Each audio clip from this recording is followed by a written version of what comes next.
Hello students, welcome to biology in biology classes by Bhajan ma'am. और हम कर रहे हैं sexual reproduction in flowering plants, और उसमें हमने बहुत सारी चीज़ें पहले डिस्कस कर ली हैं। हमने गैमेटोजेनेसिस डिस्कस कर लिया अपने प्रीवियस लेक्चर्स में। उसके बाद हमने पॉलिनेशन शुरू किया हुआ है, और उसके सारे लिंक्स आपको मेरे जो है सोशल हैंडल्स पे मिल जाएंगे। आज हम उसी कंटिन्यूशन में आगे बात करेंगे हाइड्रोफिली की, क्योंकि जब हमने पॉलिनेशन करी तो हमने अपने प्रीवियस लेक्चर में डिस्कस किया there is a self pollination and cross pollination. Self pollination में भी हमने ऑटोगैमी और जिटोनोगैमी के बारे में बात करी, और क्रॉस पॉलिनेशन यानी कि जीनोगैमी के अंदर हमने डिफरेंट मोड्स की बात करी। Okay, so now what are the various agents of the pollination? We have the abiotic agents and the biotic agents. Abiotic agents are wind and water. So wind का हमने यानी कि एनिमोफिली ऑलरेडी डिस्कस कर लिया है अपने पुराने lectures के अंदर, और आज हम आगे डिस्कस कर रहे हैं, दैट इज द हाइड्रोफिली। सो हमारा मोटो याद है, हमारा मोटो क्या है कि जी एनसीईआरटी के जो कॉन्सेप्ट्स हैं हमें उसको बहुत अच्छे से क्लियर करने हैं, लाइन टू लाइन हमें उसको देखना है कि इसका क्या मतलब है। Discussing hydrophily, so what is hydrophily? That is pollination with the help of water. So it is quite rare in angiosperms, and approximately 30 genera जो हैं वो आपके हैं जिनके अंदर ये आपको pollination मिलती है with the help of water. So generally few plants show hydrophilia, approximately 30 genera, that too are mainly monocots. So dicots के अंदर it's quite rare, और monocots के अंदर भी कोई बहुत ज़्यादा नहीं है, approximately 30 genera जो हैं they are undergoing this mode of the pollination. Okay, so in monocots we have certain examples, that is Vallisneria, Hydrilla, which is freshwater plant, and Zostera, that is sea grasses. So water as a regular mode of pollination in lower plants like algae, bryophytes, pteridophytes. आपने देखा होगा जो bryophytes हैं उनको हम amphibians of the plant world कहते हैं, even that goes for pteridophytes, because वहाँ पे water is essential for the purpose of the fertilization. So जो पानी है उसका फर्टिलाइजेशन में रोल लोअर प्लांट्स में तो है, लेकिन हायर प्लांट्स में उतना ज़्यादा नहीं है. So water is essential for the transport of flagellated gametes in the case of algae, bryophytes and pteridophytes. और यही रीज़न है कि उनका जो डिस्ट्रीब्यूशन है वो लिमिटेड है. सो अगर आपके पास ये +1 के अंदर जैसे हम बात करते हैं, जो उसके सिलेबस में जहाँ डाइवर्सिटी पढ़ते हैं और भी study about the different kingdoms के बारे में, प्लांट किंगडम से पढ़ रहे हैं, तो उसमें हम डिफरेंट डिविजन्स पढ़ रहे हैं, तो वहाँ पे ये बात आती है कि ब्रायोफाइट्स एंड टेरिडोफाइट्स का डिस्ट्रीब्यूशन लिमिटेड क्यों है, because they are found in humid and areas. वहाँ पर आपको वाटर जो है वो इसेंशियल है for the purpose of the fertilisation. Fine, okay. So water is the regular mode of pollination in lower plants, और उसके लिए आपको फ्लैजिलेटेड गैमेट्स को ट्रांसपोर्ट करने के लिए पानी ज़रूरी है. नाउ एक्वेटिक प्लांट जो हैं, most of the aquatic plants they are pollinated by winds and insects, even very famous kamal, lotus, water lily यानी कि वाटर हायसिंथ एंड आइशोनिया. आप ये देखिए, इन सबके अंदर जो पॉलिनेशन का मोड है वो आपका इंसेक्ट्स या विंड है. As flowers are above the water surface and they are brightly colored and attractive. जहाँ भी आपके पास इंसेक्ट्स आएंगे वहाँ पर आपको कुछ ना कुछ तो उनको अट्रैक्ट करने के लिए यूज़ करना पड़ेगा. तो आप देखिए फ्लावर्स उनके ब्राइटली कलर्ड, जबकि विंड के केस में ऐसा कुछ नहीं होता. Flowers need not to be that attractive and brightly coloured, और वहाँ पे आपको कोई नेक्ट्रीज भी बहुत डेवलप नहीं मिलेंगी, हो सकता ना भी मिले. Okay, so we come to hydrophily. अब ये एनसीईआरटी के अंदर नहीं है, लेकिन एनसीईआरटी के अंदर जो दोनों एग्जांपल्स दी हुई हैं उसके हिसाब से हमने थोड़ा सा यहाँ पे एडिशन किया है. Hydrophily of two type, epihydrophily and hypohydrophily, मतलब above the surface of water and below the surface of water. Epihydrophily आपको मिल जाएगी वैलिस्नेरिया और हाइड्रिला के अंदर, जो कि फ्रेश वाटर प्लांट्स हैं. अब इनमें फ्लावर्स कैसे होंगे? इनके अंदर जो आपके फ्लावर्स हैं सबमर्ज्ड हैं, डायोशियस हैं, mature female flower brought to the surface of water due to the elongation of the pedicel. Actually जो फ्लावर जब मैच्योर हो जाता है तो वो पानी की सरफेस के ऊपर आ जाता है, बिकॉज उसका पेडिसल जो है वो लंबा हो जाता है। इसमें स्टिग्मा कैसा मिलेगा? ट्राइफेट। इसके मेल फ्लावर्स कैसे मिलेंगे? Male flowers have 2 stamens. Male flowers abscise from the male plant. तो सबसे पहले समझने की बात समझिए क्या है कि फ्लावर जो है वो समझना है पेडिसल लंबा हुआ, flower on the surface of water पे आ गया। दूसरा, मेल फ्लावर्स जो हैं उनमें से फ्लावर जो हैं वो डिटैच हो जाएंगे और एब्साइज हो जाएंगे, और and then they also rise to the surface of the water and float. अब ये पानी का सरफेस है, पानी के सरफेस के ऊपर आपके फीमेल फ्लावर आ रहा है और मेल फ्लावर भी फ्लोट करते हैं, और फ्लोट करते करते they happen to fertilise they come in contact and fertilize the flower.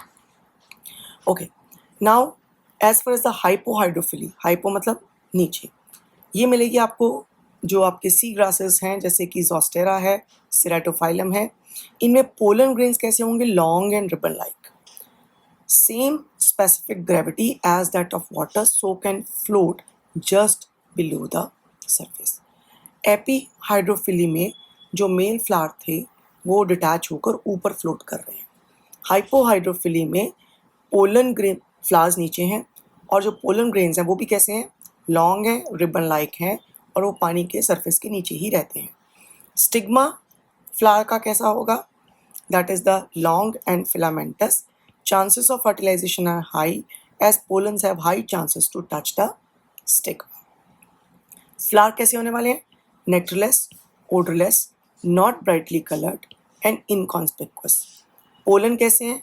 Long ribbon like, unwettable due to mucilage covering, and perianth is also unwettable. Now दोबारा एक बार बात हूँ, पेरियंथ का क्या मतलब हुआ? पेरियंथ जो है हम वर्ल ऑफ टेपल्स को बोलते हैं, जहाँ पे कि सेपल्स एंड पेटल्स डिस्टिंग्विश नहीं होते, एक ही रो होती है, and that is called as perianth. तो दोनों में क्या फ़र्क नज़र आया? सबसे पहले दोनों में एक चीज़ देखिए, जो प्लांट्स हैं आपके पास, फ्लावर्स जो हैं वो यूनिसेक्सुअल हैं, मेल फ्लावर अलग है, फीमेल फ्लावर अलग है। एपीहाइड्रोफिली है तो फ्लावर्स जो हैं वो नीचे हैं, लेकिन जब फ्लावर मैच्योर होता है तो स्टिग्मा उसका पेडिसल उसका लंबा होता है और वो बाहर ऊपर सरफेस पे आ जाता है। मेल फ्लावर्स भी नीचे हैं, डिटैच होते हैं, rise above and start floating on the surface of water and happen to come in chance in contact with the female flowers. इस केस में जो हाइपोहाइड्रोफिली है, फ्लावर और पोलन ग्रेन्स दोनों नीचे हैं, सबमर्ज्ड हैं। Pollens are long and ribbon like and they come in contact with the flowers.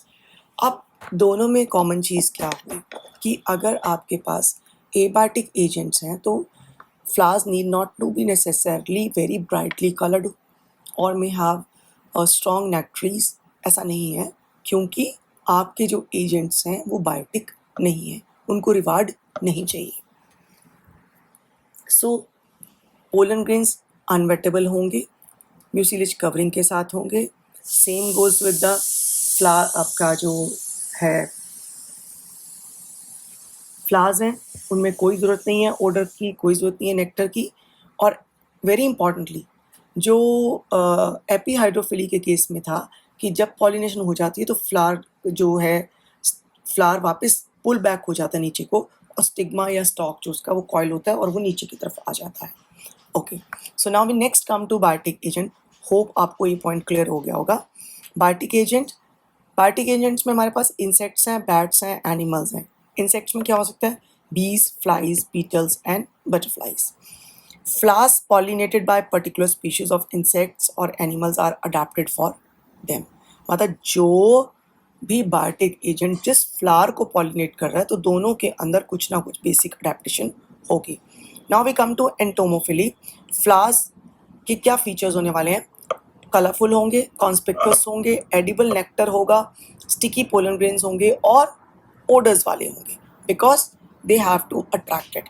सो यहाँ पे कुछ पॉइंट्स हमने एक्स्ट्रा यहाँ पे डिस्कस किए हैं, जैसे कि moth attracted by white colour flowers, although it is not in NCERT but I have added these thing. Moth जो हैं दे वाइट कलर फ्लावर्स की तरफ अट्रैक्ट होते हैं। Butterflies and wasp red colour की तरफ अट्रैक्ट होती हैं। हनी बीज जो हैं वो रेड फ्लावर्स को पॉलिनेट नहीं करते, क्योंकि वो UV लाइट उनकी जो विजन है वो यूवी विजन है, और यूवी लाइट के अंदर जो रेड कलर है वो आपको ब्लैक अपीयर होता है. So they do not pollinate red colour flowers as they appear black in UV vision. So तो हनी बीज कैसे फ्लावर्स को पॉलिनेट करती हैं? ब्लूइश, पर्पल, वॉयलेट और yellow. So they appeared coloured in their UV vision. Moth white colour, butterflies red or orange bright color, honeybees blue, purple, violet और yellow, no red color flowers. Now इसके अलावा क्या होगा? ये तो क्या colour की बात कि flowers must be brightly coloured. Next हमारे पास आ गया, उनके पास नेक्टर गाइड्स भी होती हैं. यानी आपने देखा होगा कई बार कुछ ऐसे फ्लावर्स होते हैं जिसके ऊपर ऐसे आपको मार्किंग्स नजर आएंगी. So special markings on the petals to guide the insects to nectar, जैसे कि वयोला, कॉमन पेंसी आपको दिखती है, salvinia. So when you see the flower you can see these kind of lines, बड़े ब्यूटिफुली हमें दिखती हैं. Basically they are the nectar guides. So if petals are not showy, अगर पेटल्स शोई नहीं है, then other parts become conspicuous. For example coloured bracket in bougainvillea. कभी आप bougainvillea को बहुत ध्यान से देखो, हमें लगता है लाल लाल जो उसके या जो भी कलर है, पिंक है, रेड है, तो हमें ऐसे दिखता है कि ये उसकी जो है आपके पास पेटल्स हैं. बट अगर आप ध्यान से देखेंगे उसमें आपको छोटा सा ऐसे फ्लावर नजर आएगा वाइट कलर का.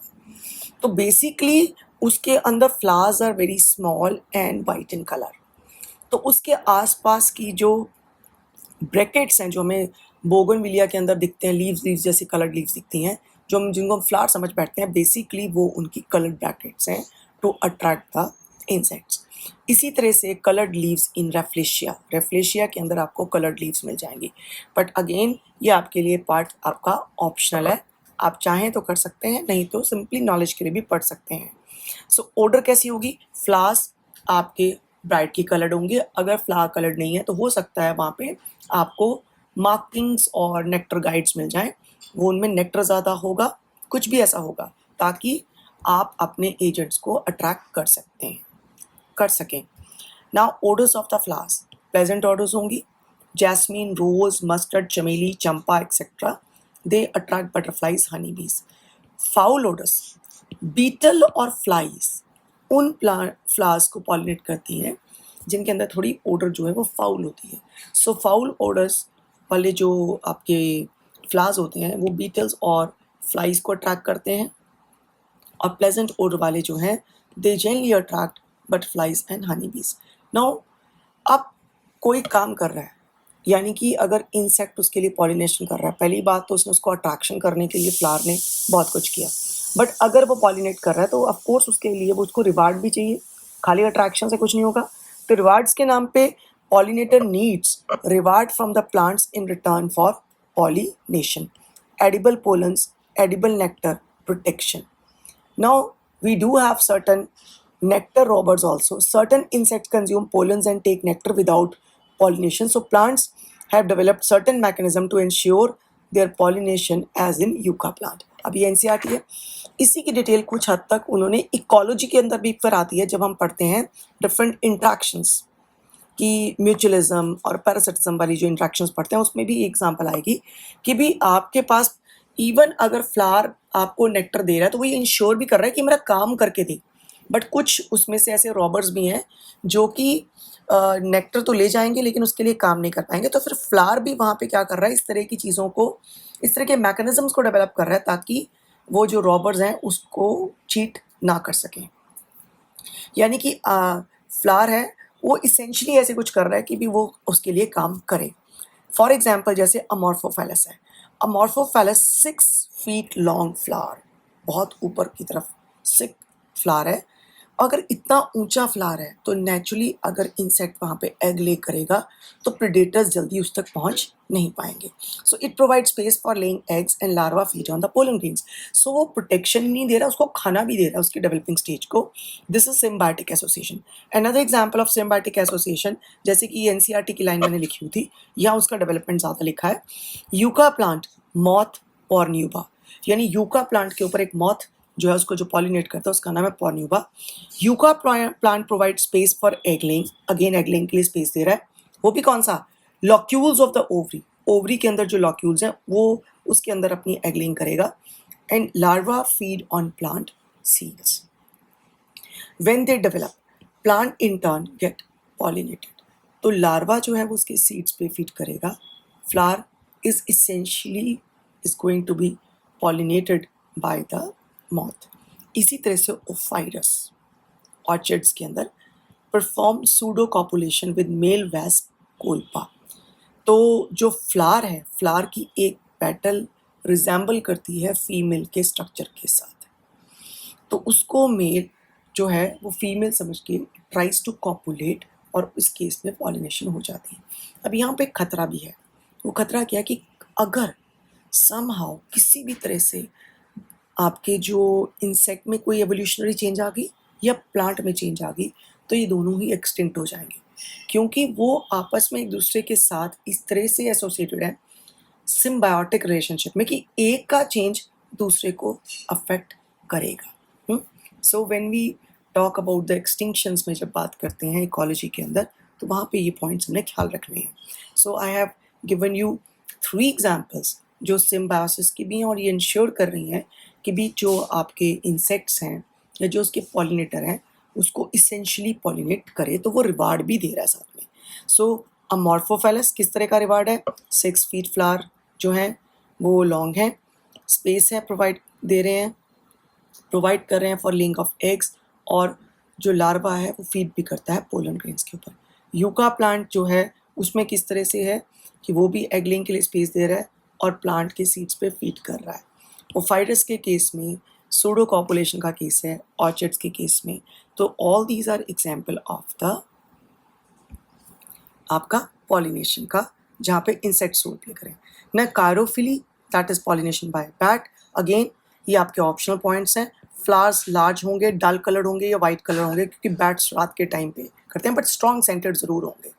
So we have certain example again, but this is optional. You need to know कि yes, bats also have role in the pollination. So ornithophily by birds, flower large, bell-shaped, brightly colored, odors absent, and nectar should be present. Common birds, sunbird, and hummingbirds. Now again quick recap. तो हम जब अपना ये part find up करेंगे, pollination self हो सकती है या क्रॉस हो सकती है, ऑटोगैमी, जिटोनोगैमी. ऑटोगैमी में होमोगैमी, क्लिस्टोगैमी, बर्ड पॉलिनेशन ये हम अपने प्रीवियस लेक्चर्स में कर चुके हैं. जीनोगैमी और एलोगैमी एबायोटिक एजेंट्स हो सकते हैं, बायोटिक हो सकते हैं. एबायोटिक में अनीमोफिली, पाइनस के केस में. हाइड्रोफिली में एपीहाइड्रोफिली, हाइड्रिला और वेलिस्टेरिया का केस है. हाइपोहाइड्रोफिली में ज़ोस्टेरा और सेरेटोफाइलम का केस है. फ्लावर्स इनकॉन्स्पिक्वस होंगे, colourless, odourless, nectarless. Biotic agent में बैट से कारोफिली, इंसेक्ट से एंटोमोफिली, बर्ड से ornithophily, or whatever the animals we have, zoophily. Now next lecture we come to pollen pistil interaction that we will take up in the next lecture. Thank you. And anything you wanted to know कि भी अभी कुछ समझ नहीं आया या फिर you have any kind of doubts, you can write to my social handles or you can write in the comment box given below. I will be happy to answer you. So my only aim is this कि आपको मैं किसी तरीके से better तरह की insight दे सकूँ about सब subject. If you want any kind of other helps और any other tips, you are most welcome to provide your feedback. Thank you.